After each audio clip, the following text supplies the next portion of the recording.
صباح ومساء الروقان على كل مكساوية في المحروسة. معاكم حلقة جديدة ومنعشة من أخبار ميكس مصري، كبسولتنا الإذاعية المظبوطة بالثانية اللي بتلف بيك مصر كلها في دقايق وتجيب لك طاقة إيجابية وأخبار تفرح القلب وتفاصيل تهمك من قلب الشارع. وما تنسوش كمان متابعة حكايات المستمعين اللي بنقرأها ونعيش معاها، مع حكاية جديدة من حكايات أمال في فقرة حكاياتنا الاجتماعية.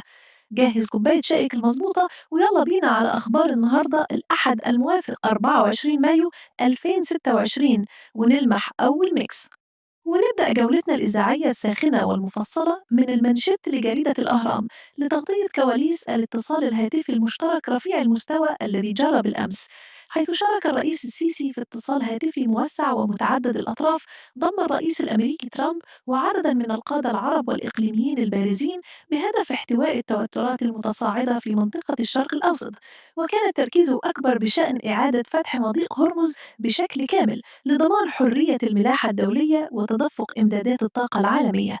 الدور المصري في هذا الاتصال كان محوريا وحاسما كالعادة، حيث شدد الرئيس السيسي خلال الاتصال على ضرورة وضع ضمانات حقيقية وملموسة على أرض الواقع تمنع تماما انزلاق المنطقة في أي تصعيد عسكري جديد، مؤكدا ومجددا على أن استقرار الممرات المائية وتأمين حركة التجارة في المنطقة هو خق أحمر لا يمكن المساس به أو التهاون فيه تحت أي ظرف من الظروف.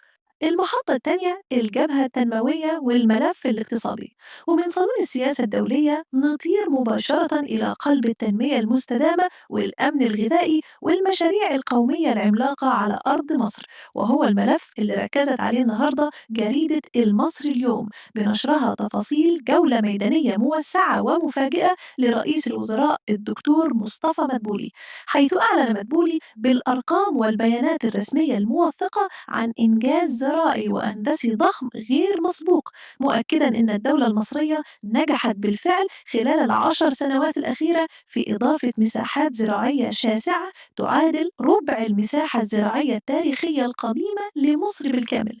رئيس الوزراء وصف هذا الإنجاز التنموي في مشروع الدلتا الجديدة وشبكات الصرف العملاقة المتطورة ومحطات معالجة مياه الصرف الزراعي المتطورة التي تغذيه، بأن حجم الجهد والعمل الهندسي المبذول فيه على مدار الساعة يعادل تفوقا ويساوي 6 أضعاف مشروع السد العالي التاريخي من حيث حجم نقل المياه وحفر القنوات، وذلك بهدف تأمين الغذاء وتحقيق الاكتفاء الذاتي.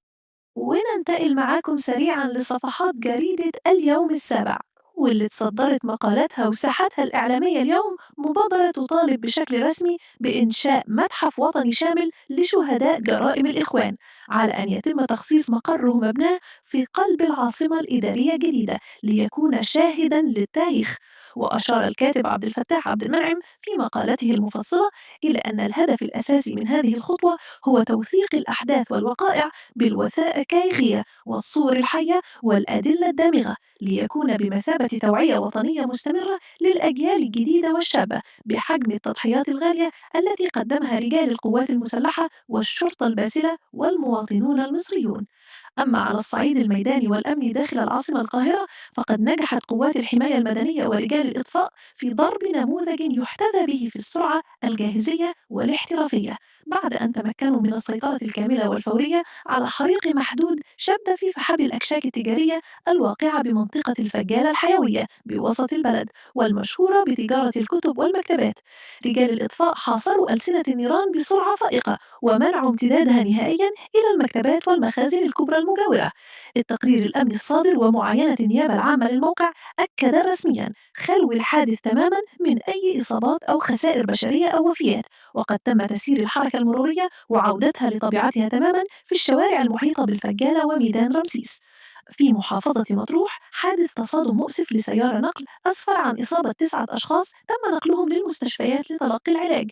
المحطة الرابعة الشارع الفني، منصات السوشيال ميديا والمنصات الرقمية ما وراءهاش سيرة في الساعات الأخيرة غير الضجة والنجاح المدوي لفيلم سينما الموسم وعيد الأضحى المرتقب 7 دوجز، حيث أفرد الإعلامي عمرو أديب في برنامجه الجماهيري الحكاية المذاع على شاشة MBC مصر فقرة مطولة ولقاء خاصا جدا واستثنائيا استضاف فيه قطبي النجومية أحمد عز وكريم عبد العزيز، والثنائي تحدث بتفاصيل حصرية ومشوقة عن كواليس التصوير المعقدة والمشاهد الخطرة والتقنيات التكنولوجية المستخدمة في الفيلم، والذي يعتبر بحق نقلة تكنيكية بصرية وإنتاجية ضخمة وغير مسبوقة في تاريخ السينما العربية الحديثة.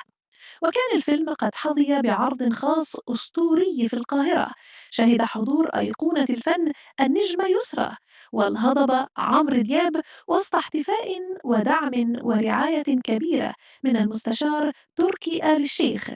وعلى الساحة الفنية الدولية تتابع صفحات الفن والمنوعات في الصحف والمواقع على مدار الساعة فعاليات الختام الكبرى وتوزيع جوائز مهرجان كان السينمائي الدولي لعام 2026 وسط إشادات واسعة بالسينما العربية والمصرية.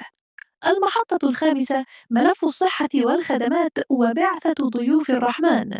في الملف الطبي والصحي فقد سجلت مستشفى الرمد العريقة والتاريخية بمحافظة الإسكندرية نجاحا طبيا مبهرا وجديدا يضاف لسجل إنجازات المنظومة الصحية، حيث تمكن فريق طبي مصري متخصص من إجراء عملية جراحية معقدة ودقيقة لزراعة قرنية لمريض بنجاح ساحق وبأحدث التقنيات الطبية المتوفرة عالمياً، مما يعكس الطفرة الكبيرة في جودة العمليات الدقيقة والمجانية.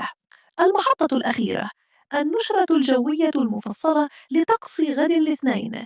بيان الهيئة العامة للأرصاد الجوية بشأن طقس غد الاثنين 25 مايو 2026، حيث يشير خبراء الأرصاد إلى أننا نعيش حالياً أجواء ربيعية مستقرة.